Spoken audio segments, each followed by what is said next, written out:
क्या बलूचिस्तान पसमानदा है? बलूचिस्तान का मसला क्या है? बलोच लड़ता क्यों है मगर बलोच पढ़ता भी है? तो बलूचिस्तान में क्या पढ़ा जा रहा है, बलूचिस्तान में क्या लिखा जा रहा है, ये सब कुछ और बहुत कुछ डिस्कस करेंगे, शेयर करेंगे। मुकालमा जो खो गया है उसे बहाल करेंगे, हाल हवाल करेंगे। अस्सलाम वालेकुम साथियों, बलूचिस्तान रंग के हाल हवाल के साथ खुशामदीद। सबसे पहले आप सबका शुक्रिया कि आपने हाल हवाल को देखा और हाल हवाल को पसंद किया। गुज़िश्ता एपिसोड के हवाले से हमें आपकी तजावीज़, आपकी आरा मुख्तलिफ़ सूरतों में मौसूल हो रही हैं। कोशिश कीजिए बलूचिस्तान रंग के फ़ेसबुक पेज को विज़िट कीजिए, उसकी वेबसाइट को विज़िट कीजिए। आप अपने कमेंट्स के लिए फ़ेसबुक के पेज पर भी, इसके अलावा हम इसे हाल हवाल के पेज पर भी शेयर कर रहे हैं। मेरा अपना ऑफिशियल पेज खाना बदोश के नाम से फ़ेसबुक के ऊपर मौजूद है, वहाँ पर भी हम इन वीडियोस को अपलोड कर रहे हैं। वहाँ पर हमें अपनी तजावीज़, अपनी आरा से इसी तरह से मुस्तफ़ीद करते रहिए।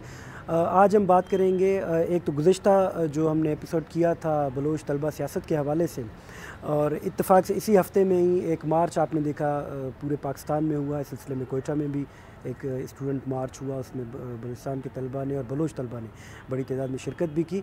हम कोशिश करेंगे आज दो बातें कर सकें। एक तो गुज़िश्ता एपिसोड के हवाले से हमें जो आपकी तजावीज़ और आरा आई हैं उनमें पहली जो तजवीज़ थी वो यही, एक शिकायत ये नोट की गई है टाइम ड्यूरेशन के हवाले से। आप सबकी ख्वाहिश है कि कोशिश की जाए कि वीडियो को मुख्तसर रखा जाए ताकि ज़्यादा से ज़्यादा लोग कम से कम वक्त में से देख सकें। हमारी कोशिश होगी कि आज से हम अपनी वीडियो का जो दौरानिया है उसे मुख्तसर कर सकें। दूसरी बात, हमें ये तजवीज़ भी मौसूल हुई कि बाहर से सवालात भी शामिल किए जाएँ।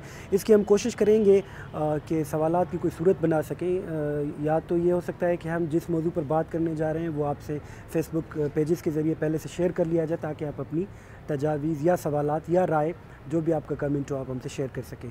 दूसरा ये हो सकता है कि आज हम जिस मौजू पर बात करेंगे इसके हवाले से आप अपनी तजावीज़, राय या कमेंट्स आप हमारे फ़ेसबुक पेज के ज़रिए से शेयर कीजिए ताकि हम अगले प्रोग्राम में आखिर में या इसके आगाज़ में कुछ वक्त रख लेंगे, उस पर हम बातचीत कर लेंगे। तो इसी सिलसिले में जिस तरह हमने पिछली दफ़ा बात की थी बलोच तलबा सियासत के हवाले से या बलूचिस्तान की तलबा सियासत के हवाले से, तो हमने इसका एक मुज़ाहरा भी देखा। इस दफ़ा जो कोयटा में मार्च हुआ 29 नवंबर को, उसमें एक नाखुशगवार वाक़या पेश आया, ख़ुसूसन बलोच तलबा तंजीमों के दरमियान, जिसे बलोच अच्छी बात ये हुई है कि जितनी भी तलबा तंजीमें, उनकी क़यादत ने इस वाक़े की मज़म्मत की है, उसे रद्द किया है और उसे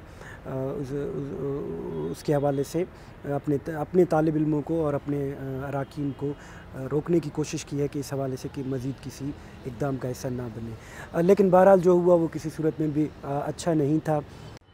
बुनियादी वाक़या जो पेश आया वो दो बलोच तलबा तंजीमों के दरमियान नाम के झगड़े पर पेश आया है, जो बहुत ही छोटी बात है, जिस पर जितना अफसोस किया जाए कम है। और इस पर तालिब इल्म आपस में उलझे हैं, तसादुम हुआ है जिसमें दो तलबा ज़ख्मी भी हुए हैं। ये जिसने भी ये वाक़या किया, जिसने भी पहली लाठी उठाई है, जिसने भी पहला हाथ उठाया है अपने भाई के ऊपर, ये काबिल मज़म्मत है इसकी। और ये अच्छी बात ये हुई है कि तमाम तलबा तंजीमों की क़यादत ने भी इसकी मज़म्मत की है, बलूचिस्तान की सियासी तंजीमों ने भी इसकी मज़म्मत की है, और जितने तालिब इल्म इस वाक़े के इस मार्च के अंदर मौजूद थे उन सब ने इसकी मज़म्मत की है। हम सिर्फ दो बातें करना चाहते हैं मुस्तक़बिल के हवाले से। पहली बात यह है कि इस मार्च के हवाले से भी ये तनकीद की जाती रही है कि लाहौर से इस मार्च को लीड किया जा रहा है या किसी और ने तरक्की पसंद सियासत के नारे यहाँ पर लगाए जा रहे हैं वगैरह वगैरह। देखिए, पहली बात यह है कि बलोच तलबा सियासत और बलूचिस्तान की तलबा सियासत शुरू से लेकर प्रोग्रेसिव रही है।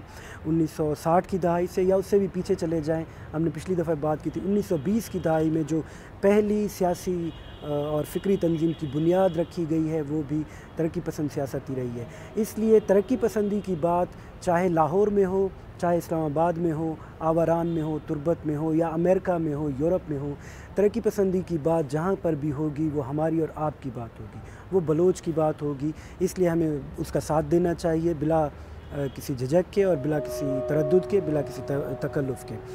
दूसरी बात जो कही गई वो ये कि इसके ज़रिए से शायद बलोच तलबा सियासत को तकसीम करने की कोशिश की जा रही है। یہ سمجھ میں نہیں آنے والی بات ہے کہ آخر ایک ترقی پسند سیاسی عمل جب ہوتا ہے تو اس سے بلوچ طلبہ کیوں کر تقسیم ہوں گے، جبکہ یہ ایک ایسا مارچ تھا جو بنیادی طور پر طلبہ کے حقوق کے لیے کیا جا رہا تھا۔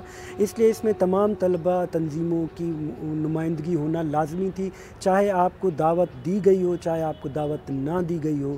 ہم نے اپنے پیجز پہ بھی لکھا کہ آپ کو ایک ذمہ دار شہری کے طور پر بھی اس میں شرکت کرنی چاہیے، اس لیے کوشش یہ کیجیے۔ ہماری گزارش ہے تمام طلبہ تنظیموں کی قیادت سے کہ اس واقعے کو ایک سبق بنا لیں، اپنے لیے، اپنے طلبہ کے لیے، اپنے اراکین کے لیے۔ کوشش کیجیے کہ ان کو مجتمع کریں، ان کو ایک جگہ پر یکجا کریں، ان کو منظم کریں، اور ہو سکتا ہے کہ یہ واقعہ کسی ایسے اتحاد کی بنیاد بن جائے جو بی ایس او جیسی تنظیم کو ایک بار پھر منظم کر سکے، یکجا کر سکے۔ ممکنہ طور پر یہ ہو سکتا ہے کہ اس واقعے کے بعد تمام قیادت مل بیٹھے، جتنے بھی دھڑے بی ایس او کے موجود ہیں اور دیگر بلوچ طلبہ تنظیمیں یا بلوچستان کی دیگر طلبہ تنظیمیں، اور کسی ایک بڑے اتحاد کی طرف۔ اگر آپ ضم نہیں ہو سکتے، انضمام نہیں کر سکتے، ایک نہیں ہو سکتے، تو کم از کم ایک بڑے بینر تلے آپ یکجا ہو سکتے ہیں۔ کوشش کیجئے کہ ایک دوسرے کے ساتھ جڑے رہیے، آپ کے اتحاد میں ہی آپ کی طاقت کا راز ہے۔ گلخان نصیر نے کہا تھا، ان کے اسی اشعار کے ساتھ آج کی اس گفتگو کو ختم کرتے ہیں۔ گلخان نصیر کی ایک بڑی خوبصورت نظم ہے، اس کے ابتدائی سطریں یہ ہیں کہ بڑھا چلا وہ کارواں، نہیں بڑھا چلا وہ کارواں، وہ کہہ رہا ہے سارواں، نہیں یہ خواب کا سماں، تو کارواں کے ساتھ چل۔ تو کارواں کے ساتھ جڑے رہیے، ایک دوسرے کے ساتھ جڑے رہیے۔